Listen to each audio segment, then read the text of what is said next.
Memang suasananya agak berbeda pagi hari ini. Ya, ada tumpang di depan saudara. Saya percaya juga kita akan juga hias gereja ini seperti ini untuk ke depan. Haleluya. Puji Tuhan. Supaya saudara pulang, sebelum pulang saudara bisa foto-foto selfie di sini. Matius pasalnya yang ke-6. Saya berbicara dari hal hidup dalam pengampunan. Matius pasal 6 ayatnya yang ke-12. Mari kita melihat ayat ini sebagai dasar kita supaya hidup kita diberkati. Nah, kita belajar apa itu hidup dalam pengampunan. Matius pasalnya yang ke-6 ayat 12. Tema khotbah saya pagi hari ini adalah hidup di dalam pengampunan.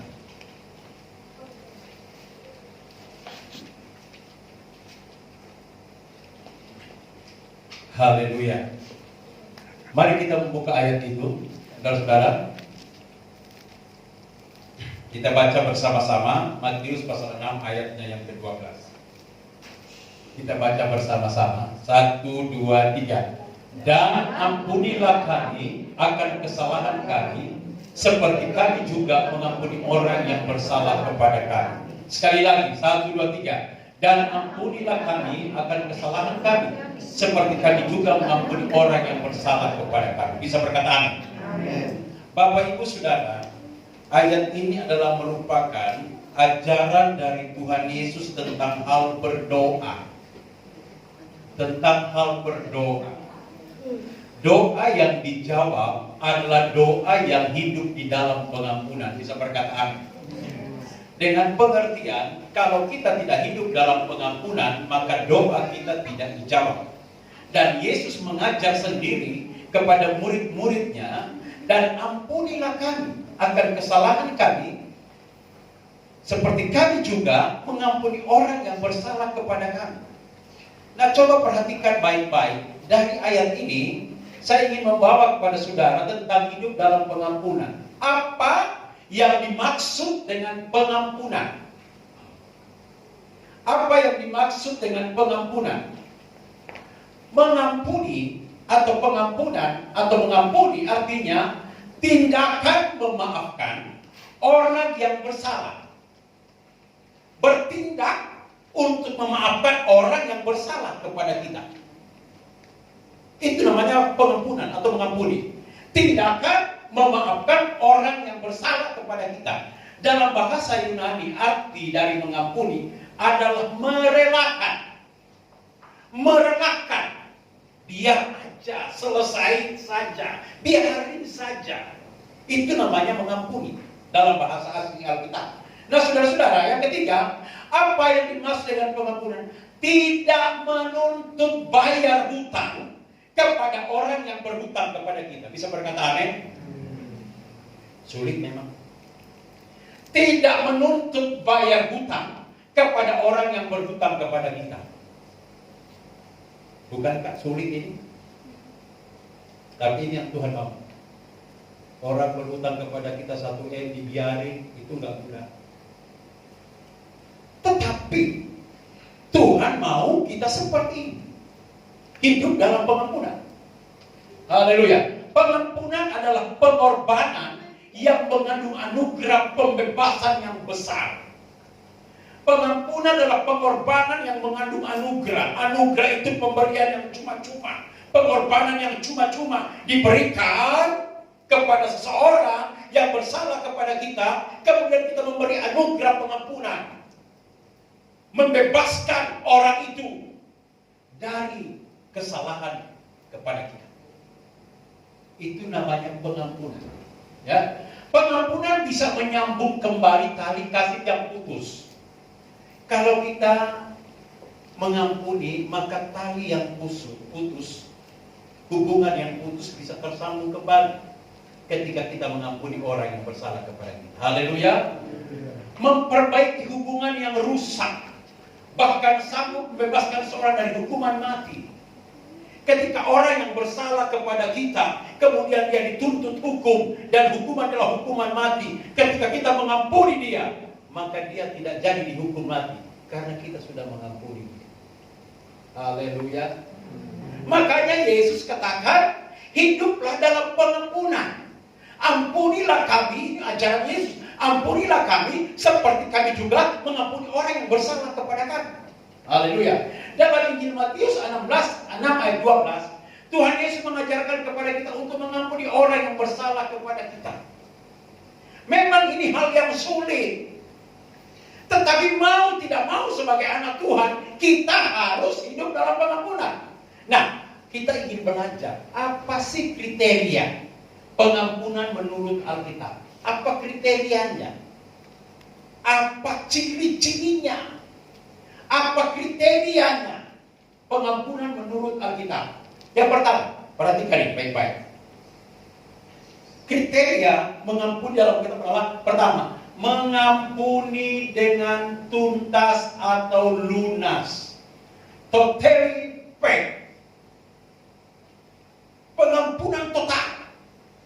Mengampuni dengan tuntas atau lunas. Jadi ketika kita mengampuni seseorang yang Tuhan inginkan, tuntas total. Tuntas total. Tidak ada lagi agenda-agenda yang kita tulis dalam hati kita. Semua total, habis, selesai kalau kita mengampuni. Itu yang Tuhan mau. Itu ciri pengampunan. Nah, hutang kita sama sekali dianggap nol. Tidak ada sisa. Bukan di-counting, bukan dicicil atau diberi keringanan. Kalau kita mengampuni secara total, bukan dicicil, bukan di-counting atau diberi keringanan. Tetapi ketika kita mengampuni secara total, semua dianggap nol, selesai. Itu namanya pengampunan total. Haleluya. Memang sulit, Bapak Ibu, sulit. Tetapi kalau kita ingin diberkati Tuhan, seperti yang Yesus mau. Amin. Ya. Yohanes 19 ayat 30, sudah selesai, sudah terbayar lunas. Lunas dibayar, surat hutang dihapuskan. Coba kita melihat ayat ini satu persatu. Yohanes 19 ayat 30, lihat. Sesudah Yesus meminum anggur asam itu, berkatalah ia, sudah selesai. Lalu ia menundukkan kepalanya dan menyerahkan nyawanya. Perhatikan ayat ini. Ayat ini adalah ayat di mana Yesus mati di salib. Ketika dia tergantung di atas kayu salib, dia berkata sudah selesai. Bukankah Yesus didera? Bukankah Yesus diludahi? Yesus dicemeti? Yesus dicambuk, diolok-olok? Secara manusia tidak bisa mengampuni. Tetapi dari atas kayu salib dalam kesakitannya, dia berkata, dosamu telah diselesaikan. Bisa berkata amin? Pengampunan total. Totally paid. Pengampunan total. Itu namanya mengampuni. Sudah selesai. Diselesaikan semuanya. Next ya. 1 Korintus 6 ayat 20. Sebab kamu telah diberi dan harganya telah lunas dibayar. Karena itu muliakanlah Allah dengan tubuh. Tuhan Yesus mengampuni kita. Tuhan Yesus mengampuni dosa kita. Lunas dibayar. Bukan kredit, bukan dicicil. Tetapi lunas dibayar. Maka kalau orang bersalah kepada kita, lunas kita ampuni dia. Haleluya. Lunas. Itu namanya mengampuni. Ya, harganya telah lunas dibayar. Sebagaimana Yesus membayar nyawa kita telah lunas di atas kayu salib. Tidak ada cicilan. Semua beres lunas di atas kayu salib. Ya. Kolose 2 ayat 13 sampai 14. Kamu juga meskipun dahulu mati oleh pelanggaranmu dan oleh karena tidak disunat secara lahirnya, telah dihidupkan Allah bersama-sama dengan Dia. Sesudah Ia mengampuni segala pelanggaran kita dengan menghapus surat hutang yang oleh ketentuan-ketentuan hukum mendakwa dan mengancam kita, dan itu ditiadakannya dengan membukannya di atas kayu salib. Surat hutang kita Surat hutang dosa kita kepada Bapa telah lunas dilunasi, dihapus oleh Yesus oleh pengorbanannya di kayu salib. Makanya dalam ayat yang lain dikatakan sudah selesai. Jadi untuk mengampuni Bapak Ibu, memang mengucapkan itu gampang banget. Tetapi kriteria mengampuni adalah pengampunan total. Haleluya. Tidak ada lagi yang namanya dicicil satu-satu. Hari ini aku ampuni, besok baru lagi aku cicil, lusa baru aku cicil lagi. Enggak. Tetapi Tuhan mengampuni total. Dan umat yang juga harus mengampuni secara total. Haleluya. Nanti kita akan lihat berkat orang mengampuni. Haleluya. Yang kedua, apa kriteria mengampuni? Mengampuni itu tanpa syarat. Unconditional. Tanpa syarat. Mengampuni tanpa syarat. Jadi kalau kita mengampuni nggak ada syaratnya. Kalau aku mau mengampuni kamu, syaratnya kamu harus bayar saya. Kamu harus sujud kepada saya. Itu syarat. Tetapi mengampuni tanpa syarat. Nah, hanya berdasarkan belas kasihan Allah, tidak ada syarat. Jadi ketika kita mengampuni itu menaruh belas kasihan Allah kepada orang yang bersalah kepada kita. Contoh, salah satu contoh. Saya mau mengampuni kalau dia datang pada saya. Kalau dia minta ampun, kalau dia berubah. Itu terkadang kan sudah begitu. Saya ampuni kamu kalau kamu datang kepada saya. Saya ampuni kamu kalau kamu minta ampun kepada saya. Saya ampuni kamu kalau kamu berubah. Tuhan tidak seperti itu. Tuhan mengampuni tanpa syarat. Orang yang bersalah kepada kita, kalau kita memberi ampun, tidak usah pakai syarat-syarat. Karena Tuhan lakukan itu tanpa syarat. Coba kalau Tuhan melakukan pakai syarat. Syaratnya kamu berdosa bukan? Syaratnya kamu harus membayar dosamu. Baru saya ampuni kamu di kayu salib. Tidak. Tuhan tidak seperti itu. Dia tanpa syarat, dia naik di atas kayu salib dan berkata sudah selesai. Itu pengampunan tanpa syarat. Haleluya. Ada banyak orang mengampuni. Saya mengampuni kalau dia datang pada saya.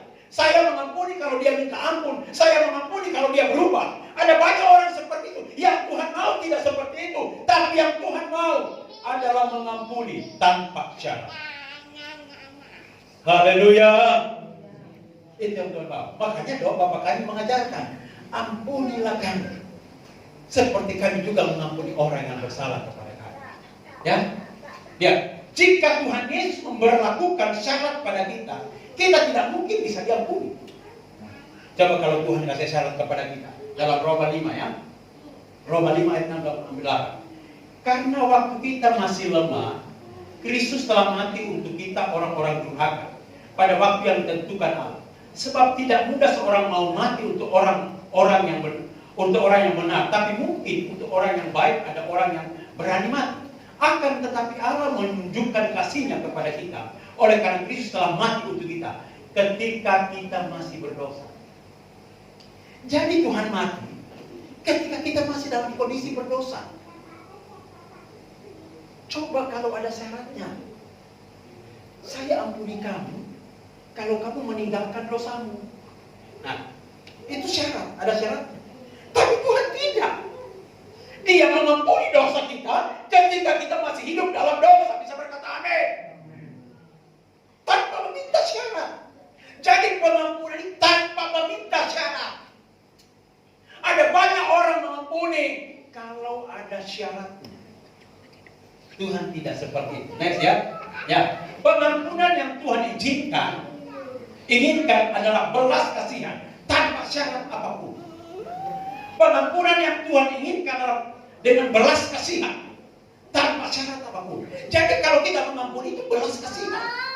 Seperti Yesus berbelas kasihan kepada kita yang berpenuh dengan dosa, yang seharusnya masuk neraka, tetapi Dia berbelas kasihan mengampuni kita dengan tanpa syarat, tanpa memandang muka.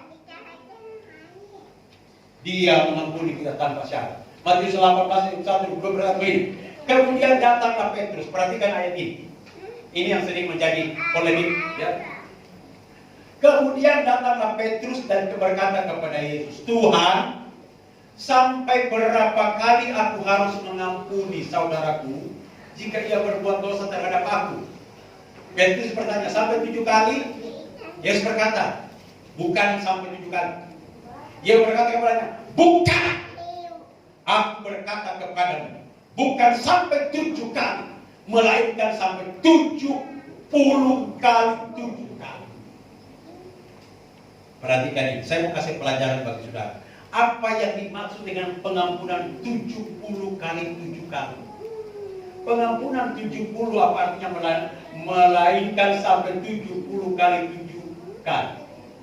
70 kali 7 kali. Bukan 70 kali 7. 70 kali 7 kali. Ya, kali. 7 kali. 70 kali 7 kali. 3.430. 70 kali 7 kali artinya 3.430. Apa artinya? Mengampuni 70 kali 70. Mengampuni 70 kali 7 kali. Lihat ayat berikutnya. Ada ayat berikutnya yang menerangkan, memberikan pengertian kepada kita. Apa mengampuni? 70 kali 7 kali. Ayat berikutnya. Matius 18 ayat 3. Sebab hal kerajaan sorga seumpama seorang raja yang hendak mengadakan perhitungan dengan hamba-hamba. Setelah ia mulai mengadakan perhitungan itu, dihadapkanlah kepada seorang yang berhutang 10.000 talenta. Tetapi karena orang itu tidak mampu melunaskan hutangnya, raja itu memerintahkan supaya dijual beserta anak istrinya dan segala miliknya untuk membayar hutang. Bayangkan, Tuhan berikan perumpamaan. Ada seorang berhutang, nggak bisa bayar. Kalau begitu ia dan istrinya dan anak-anaknya dijual saja untuk bayar hutang. Tetapi pengampunan 70 kali 7 kali, ayat berikut berkata begini. Maka sujudlah hamba itu menyembah dia, katanya. Sabarlah dahulu, segala hutangku akan lunaskan. Lalu tergelaklah hati raja itu oleh belas kasihan akan hamba itu, sehingga ia membebaskannya dan menghapuskan hutangnya. Oh, haleluya. Mengampuni 70 kali 7 kali artinya membebaskan, menghapuskan segala pelanggaran orang yang berdosa kepada kita. Itu 70 kali 7. Tidak ada hitung-hitungan lagi. 70 kali 7 artinya membebaskan, menghapuskan hutang orang kepada kita. Ada orang menafsir 70 kali 7 490 kali. Itu melebihi 1 tahun. Tafsirannya bukan di sini. Tafsirannya adalah ini. Nah, 3.400 karena 70 kali 7 kali.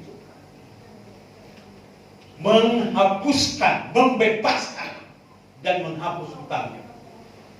Ketika orang bersalah kepada kita, Petrus bertanya, aku harus mengampuni orang yang bersalah kepada saya 7 kali kah? Enggak, Tuhan Yesus katakan 70 kali 7 kali 3.430. Berbicara tentang mengampuni, membebaskan, menghapus hutang. Ada berapa kali saudara dikecewakan orang? Ada berapa ratus kali, beribu kali saudara dikecewakan suami saudara, dikecewakan istri saudara, dikecewakan anak-anak saudara. Rasanya sakit. Tapi Tuhan katakan 70 kali 7 kali ampuni. Artinya mengampuni, membebaskan, menghapus segala pelanggaran orang, dosa orang kepada kita. Haleluya. Itu yang Tuhan. Memang sakit, Bapak Ibu, sakit. Saya pernah merasakan itu. Saya sudah berbuat baik, lakukan yang terbaik. Orang hianati saya, tusuk dari belakang. Tapi saya belajar dan hidup dalam pengampunan. Bebaskan, hapus hutangnya, hapus dosanya. Maka saya hidup dalam damai sejati. Haleluya. Haleluya. Membebaskan dan menghapus hutang. Nah, pengampunan 70 kali 7 kali, 32 artinya membebaskan dan menghapus atau melupakan semua kesalahan orang lain dengan bersih tanpa bekas. Ayo, lupakan salah orang itu. Kalau dia sudah datang minta ampun, lupakan salah orang itu. Artinya hapus semua kesalahannya sampai bersih, seperti catatan di kertas yang putih ini dihapus semua sampai bersih. Tidak ada bekas-bekasnya lagi, tidak lagi ada tulisan lagi, tidak lagi ada agenda dalam hati kita terhadap kesalahan orang lain. Itu namanya menghapus, membersihkan tanpa bekas. Kalau kita mengampuni orang yang bersalah kepada kita, artinya tanpa bekas itu artinya begini. Hari ini dia melakukan kesalahan kepada kita. Kemudian kita katakan, saya sudah bebaskan engkau, sudah ampuni engkau. Besok atau lusa dia lakukan kesalahan lagi. Orang yang sama dilakukan kesalahan berkata begini, kamu kan kemarin saya sudah bebaskan, sudah hapuskan, ini ulangi lagi. Itu nggak bersih. Tetapi masih ada tulisan-tulisan dalam hatimu. Kalau dia melakukan kesalahan lagi, ampuni lagi. Nggak usah ngomong, nggak usah bicara. Karena kita sudah ampuni bersih. Amin. Belajar ini. Saya ngajarin saudara supaya kita diberkati Tuhan. Karena penghalang berkat Tuhan itu hati yang tidak mengampuni. Nanti kita akan dapat imamat. Nah, janganlah engkau menuntut balas, kata Alkitab, Imamat 19:18. Jangan engkau menuntut balas dan janganlah menaruh dendam terhadap orang-orang sebangsa, melainkan kasihilah sesama manusia seperti dirimu sendiri. Akulah Tuhan, kata Tuhan. Imamat 19:18. Nah, 3, pengampunan itu untuk dibagikan kepada orang lain. To be shared. To be shared. Artinya pengampunan itu bukan hanya milik diri sendiri, tapi juga harus dibagikan kepada orang lain. Percuma kalau kita ngomong kita mengampuni, tapi kita tidak membagikan pengampunan itu kepada orang lain. Itu omong kosong. Pengampunan itu harus dibagikan. Kalau istrimu bersalah kepadamu, bagikan pengampunan itu. Saya percaya istrimu juga pasti mengampuni engkau. Kalau anakmu bersalah kepadamu, bagikan itu kepada anakmu. Pasti anakmu juga akan mengampuni kesalahan. Karena Yesus ajarkan itu. Di atas kayu salib loh. Dia sakit, dia dicemooh, dia dicemati, dia dicambuk, diolok-olok. Di atas kayu salib dalam kesakitannya, dia masih berkata, sudah selesai kesalahan. Haleluya. Haleluya. Itu hidup dalam pengampunan. Jadi pengampunan itu untuk dibagikan kepada orang lain, to be shared. Nah, Tuhan mengampuni kita bukan untuk kita nikmati sendiri, tetapi untuk kita bagikan kepada orang lain, yaitu kita juga mengampuni orang lain. Itu doa Bapa kami. Jadi kalau kita Tuhan sudah ampuni, mengapa kita tidak juga mengampuni orang? Kalau Tuhan sudah ampuni kita, dosa kita, pelanggaran kita, kita juga harus ampuni orang yang bersalah kepada kita. Itu namanya to be shared. Dibagikan. Jangan dirasakan sendiri. Karena kalau dirasakan sendiri, akibatnya fatal. Ya. Tuhan dengan senang hati mengampuni kita. Jika kita harus mau mengampuni orang lain, maka juga kita harus dengan senang hati. Amin. Jangan karena terpaksa. Oh, saya ampuni dia karena terpaksa. Didesak sama pot banyak Pak John. Keliru. Dengan kerelaan hati, maka kita bisa mengampuni orang lain. Seperti Tuhan mengampuni kita dengan senang hati.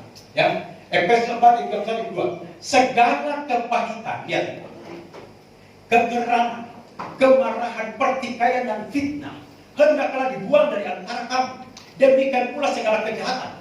Tetapi hendaklah kamu ramah seorang terhadap yang lain, penuh kasih mesra dan saling mengampuni, sebagaimana Allah di dalam Kristus telah mengampuni kamu. Haleluya. Buang semua, lupakan semua, bereskan semua. Ketika orang bersalah kepada kita dan kita memberikan pengampunan, dan saya percaya Tuhan pasti memberkati kita.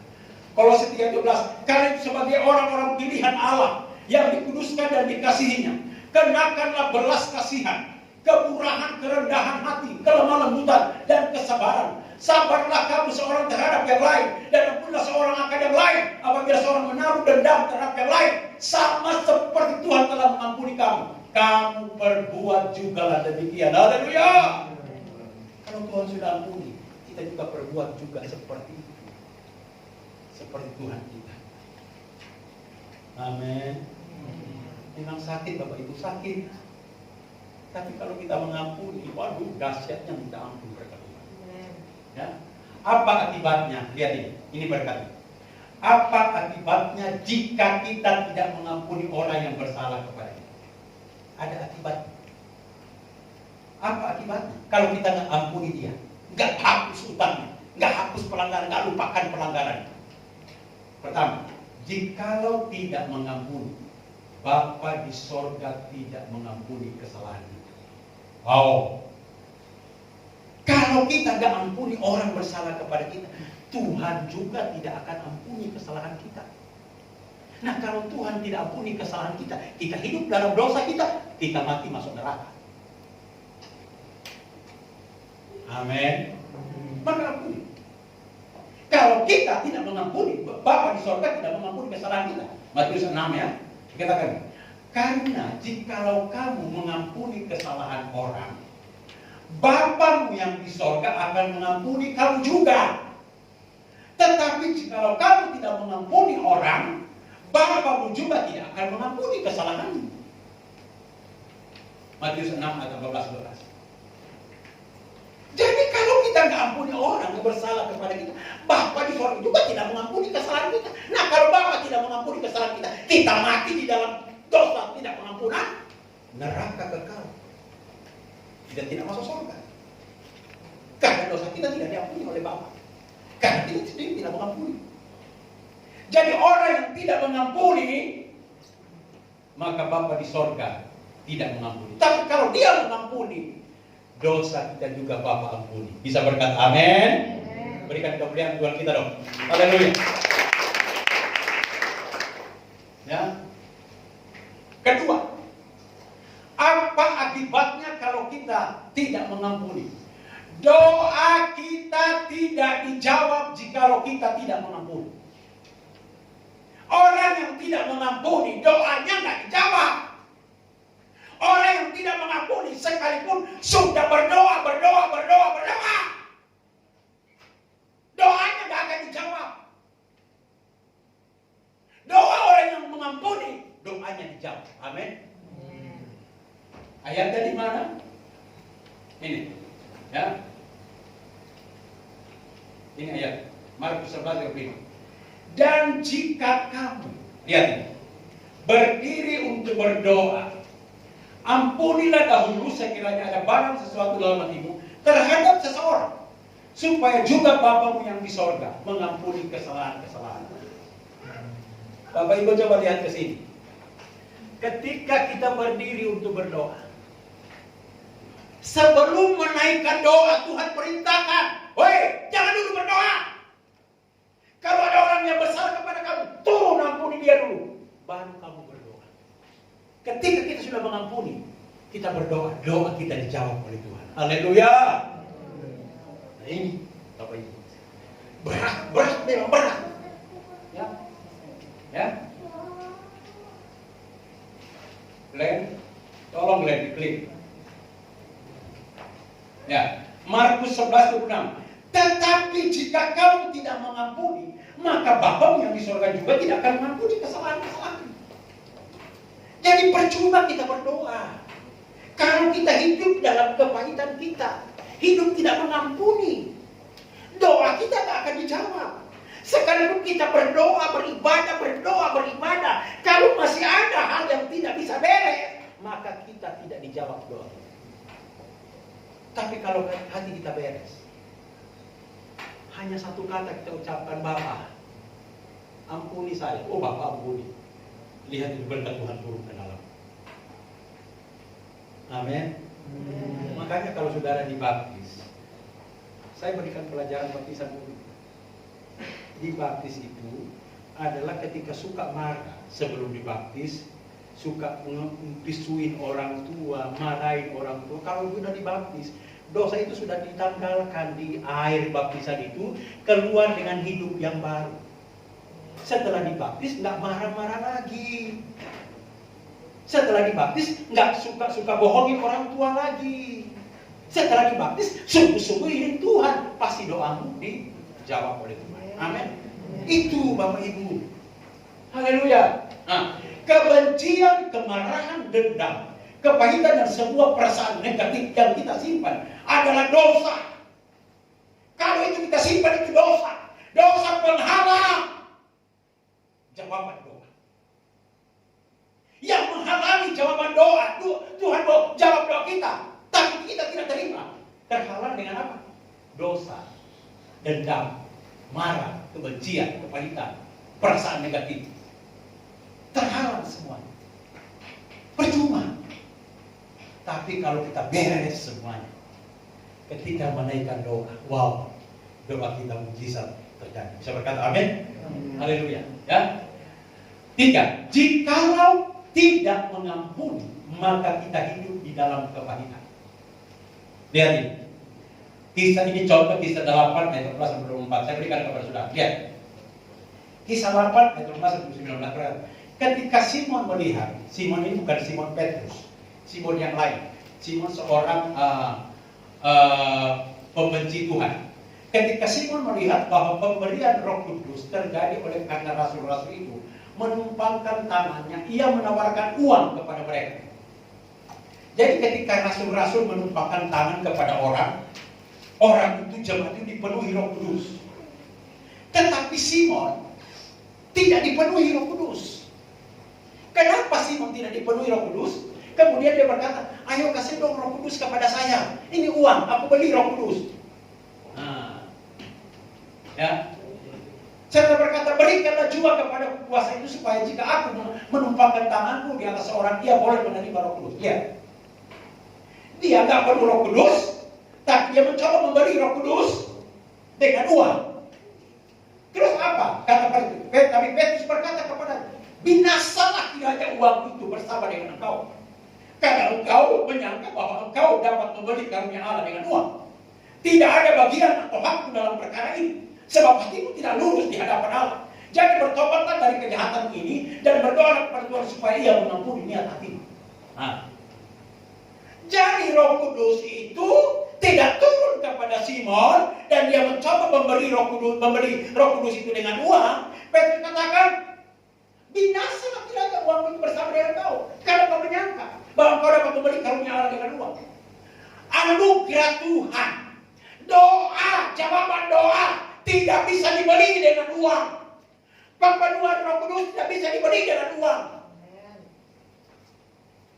Hanya bisa dibeli dengan hati yang bersih di hadapan Tuhan. Haleluya.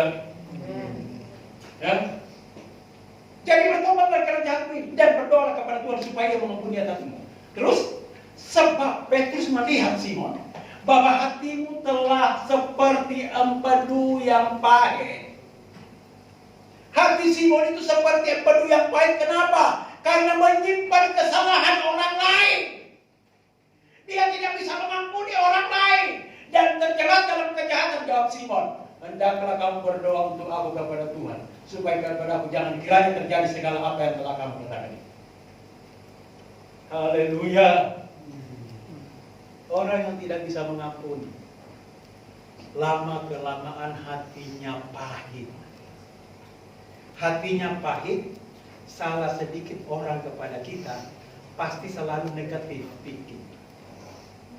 Kalau hati pahit. Dan hati yang pahit seperti Simon, dia tidak bisa menerima karunia Roh Kudus dalam hidupnya. Kenapa? Karena Roh Kudus menempati hati yang bersih, bukan hati yang pahit. Haleluya. Kalau Roh Kudus menempati hati yang bersih, saya percaya hidup kita dipimpin oleh Roh Kudus. Amin. Ya. Nah, jika kita tidak mengampuni, maka Tuhan tidak menerima persembahan kita. Nah, lihat, perhatikan baik-baik, ya. Jika kita tidak mengampuni, maka Tuhan tidak menerima persembahan kita. Dengan kata lain, jika kita mengampuni, maka persembahan kita naik seperti dupa yang habis. Tapi kalau kita tidak mengampuni, Tuhan tidak menerima persembahan kita. Matius 5:3. Sebab itu, jika engkau mempersembahkan persembahan di atas mezbah, dan engkau teringat akan sesuatu yang ada dalam hatimu saudara terhadap engkau, ya, ayat 24, tinggalkanlah persembahanmu di depan mezbah itu, dan pergilah berdamai dahulu dengan saudaramu, lalu kembali untuk mempersembahkan persembahan itu. Amin. Artinya begini, kalau kita datang beribadah, mempersembahkan persembahan ujian kita kepada Tuhan, Tuhan katakan, gak usah dulu ke ibadah, ampuni dulu orang yang bersalah, baru datang ibadah. Itu artinya seperti itu. Karena Tuhan ingin memberkati ibadah kita dengan hati yang tulus. Haleluya. Tinggalkan dulu semuanya, baru kita datang kalau kita sudah ampun. Saya percaya saudara yang ada di ruangan ini semuanya sudah mengampuni. Bisa berkata amin. Maka persembahan pagi hari ini diterima oleh Tuhan. Pujian penyembahan diterima oleh Tuhan. Ya, sesungguhnya demi diri kita sendiri, kita tidak akan bisa menyembah Tuhan dan beriman dan bulat penuh jika kita menyimpan kebencian atau kemarahan pada seorang. Sebab hanya orang yang bersih dan suci hatinya akan melihat Allah. Amin. Orang yang bersih dan suci hatinya, dia akan bertemu dengan Tuhan di dalam ibadah. Kalau sudah bertemu dengan Tuhan dalam ibadah, minta apa saja, maka kamu akan menerima. Haleluya. Amin, saudara. Coba klik ini, video ini.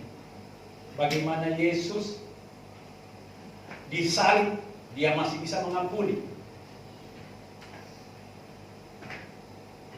Lihat keadaan Yesus. Dicambuk, dicemeti, diludahi, dicaci maki. Oh, sakitnya minta ampun. Kemudian dipaku di atas kayu salib.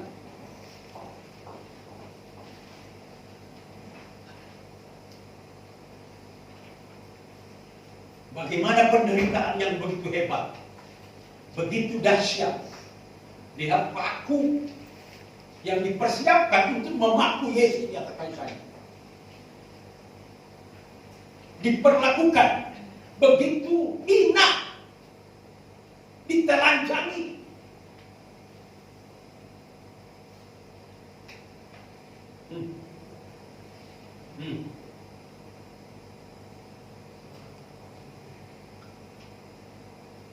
Disiksa begitu luar biasa. Sakit. Ditonton orang, dipaku.